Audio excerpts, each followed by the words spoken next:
Nach dem überraschend deutlichen 3:0 gegen Paris Saint-Germain wartet auf den RCD Mallorca bereits der nächste Härtetest. Am Samstagabend empfängt Mallorca den deutschen Bundesliga-Aufsteiger SV Elversberg im Saint-Moy. Doch wie wird die Mannschaft von Luis Garcia nur 3 Tage nach dem prestigeträchtigen Sieg gegen PSG auftreten? Zunächst muss der Erfolg gegen Paris richtig eingeordnet werden. Mallorca zeigte beim 3:0 eine konzentrierte und mutige Leistung. Cito Luvumbo brachte die Bermelones in Führung. Jan Virgili erhöhte noch vor der Pause und Kapitän Antonio Rayo sorgte mit einem Eckball für den dritten Treffer.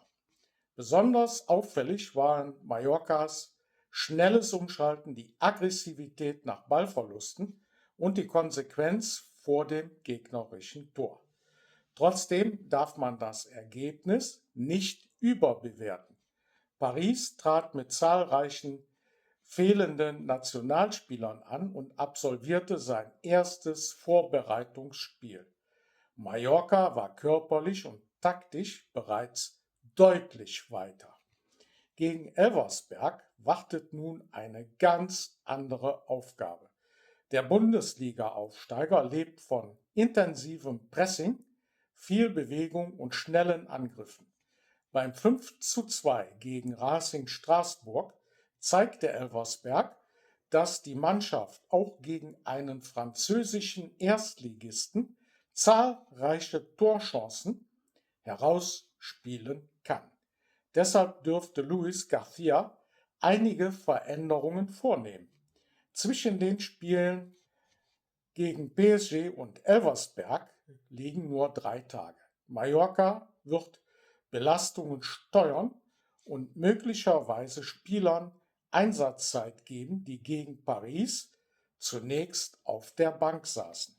Trotz möglicher Rotation sollte die Grundidee gleich bleiben. Kontakt, verteidigen, nach Ballgewinnen schnell umschalten und über die Außenbahnen Tempo entwickeln.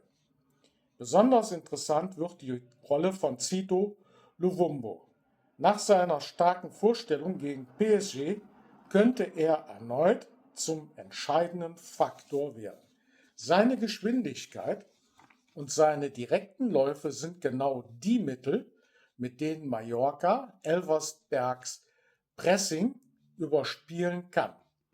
Auch Jan Virgili hat gegen Paris gezeigt, dass er der Offensive Kreativität und Unberechenbarkeit geben kann.